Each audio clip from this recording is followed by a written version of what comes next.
स्वागत है।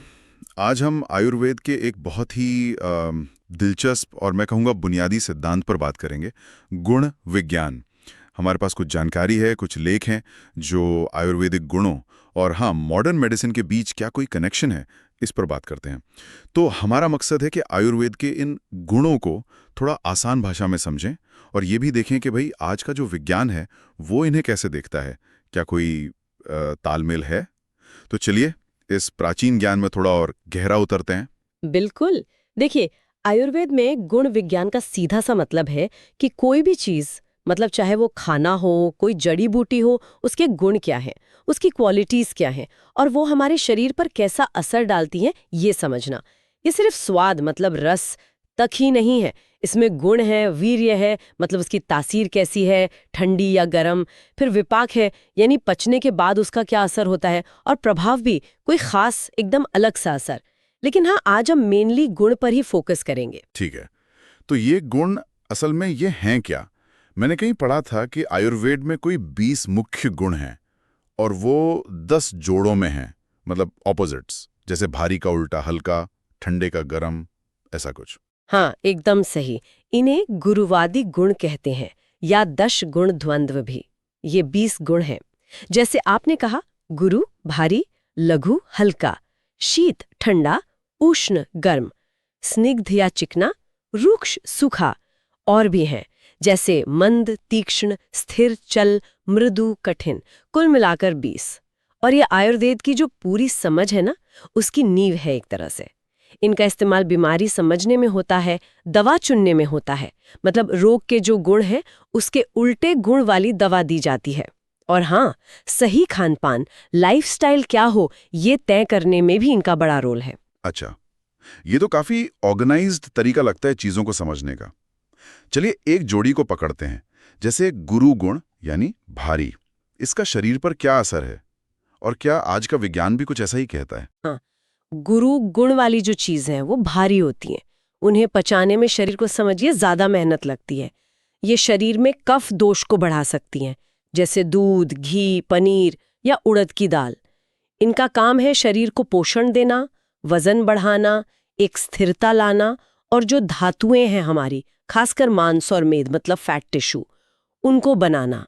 लेकिन अगर कोई ज्यादा खा ले ये गुरु चीजें, तो सिर्फ वजन ही बढ़ेगा या कुछ और भी? आयुर्वेद क्या कहता है इस बारे में? नहीं, सिर्फ वजन नहीं। ज्यादा गुरु खाने से पाचन शक्ति कमजोर पड़ सकती है, जिसे आयुर्वेद में कहते हैं अग्निमांद्य, और इससे आम बन सकता है। आम मतलब वो अधपचा खाना जो शरीर में टॉक्सिन्स की तरह जमा हो जाता है। अच्छा, आम। हाँ, और ये कई बीमारियों की जड़ माना जाता है। आलस आना, शरीर भारी लगना, नींद ज्यादा आना, ये सब भी हो सकता है। हालांकि यही गुरु गुण जो लोग कमजोर हैं, दुबले पतले हैं या जिनमें वात बढ़ा हुआ है, उनके लिए फायदेमंद भी हैं। तो बैलेंस की बात है। हम और इसका ठीक उल्टा लघु गुण जो हल्का है। हाँ, लघु गुण वाली चीजें वो पचने में आसान होती हैं, शरीर में हल्कापन लाती हैं। ये पाचन अग्नि को मतलब डाइजेस्टिव फायर को तेज करती हैं और वात कफ दोषों को कम करने में भी मदद कर सकती हैं। जैसे फल हैं, सब्जियां हैं, मूंग दाल, जौ, ये सब लघु हैं। तो वजन घटाने के लिए, बॉडी को डिटॉक्स करने के लिए या फुर्तीला महसूस करने के लिए लघु आहार अच्छा माना जाता है। ये गुरु और लघु का बैलेंस तो समझ आ रहा है, पर क्या ये जो बाकी गुण हैं, शीत उष्ण स्निग्ध रुक्ष, क्या इनका भी मॉडर्न मेडिकल साइंस में कोई पैरेलल दिखता है? आपने कहा था कुछ रोचक कनेक्शंस हैं। बिल्कुल दिखते हैं, और यहीं पर ये ज्ञान और भी ज्यादा रेलेवेंट हो जाता है आज के टाइम में। मॉडर्न साइंस की भाषा में भी हम इनके फंक्शनल कोरिलेशंस देख सकते हैं।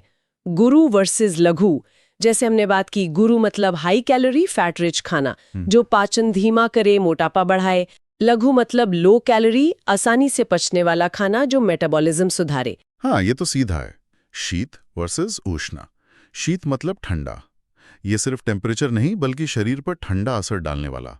जैसे कुछ दवाएं होती है ना, एंटी इन्फ्लेमेटरी, सूजन कम करने वाली, या एंटीपायरेटिक, बुखार कम करने वाली। हाँ, पैरासिटामोल जैसी। हाँ, उनका असर कुछ कुछ शीत गुण जैसा है। और उष्ण मतलब गर्म तासीर, जैसे अदरक, काली मिर्च, ये शरीर में गर्मी पैदा करते हैं, मेटाबॉलिज्म बढ़ाते हैं।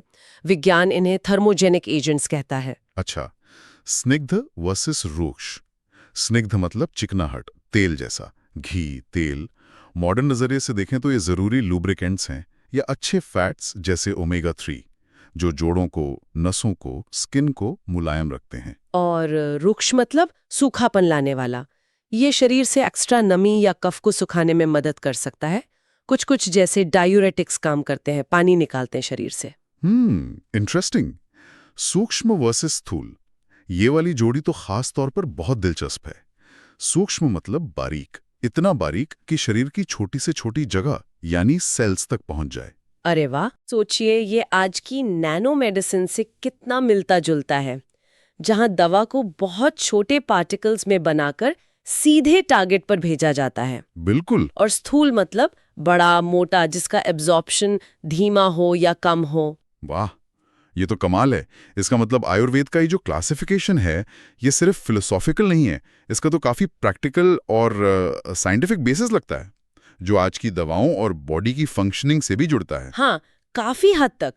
ये दिखाता है कि ये प्राचीन सिस्टम शरीर और चीजों के बीच के इंटरैक्शन को कितनी गहराई से समझता था। और ये ज्ञान आयुर्वेद और मॉडर्न मेडिसिन के बीच एक ब्रिज, एक पुल बना सकता है, जिससे इलाज का एक ज्यादा होलिस्टिक मतलब समग्र और पर्सनलाइज्ड यानी व्यक्ति केंद्रित तरीका बन सके। ये असल में हर इंसान की जरूरत के हिसाब से सही गुणों को चुनने की कला है। तो आज की इस बातचीत से एक बात तो साफ है, आयुर्वेद के ये 20 गुण हैं, ये सिर्फ पुरानी बातें या पारंपरिक कॉन्सेप्ट्स नहीं हैं।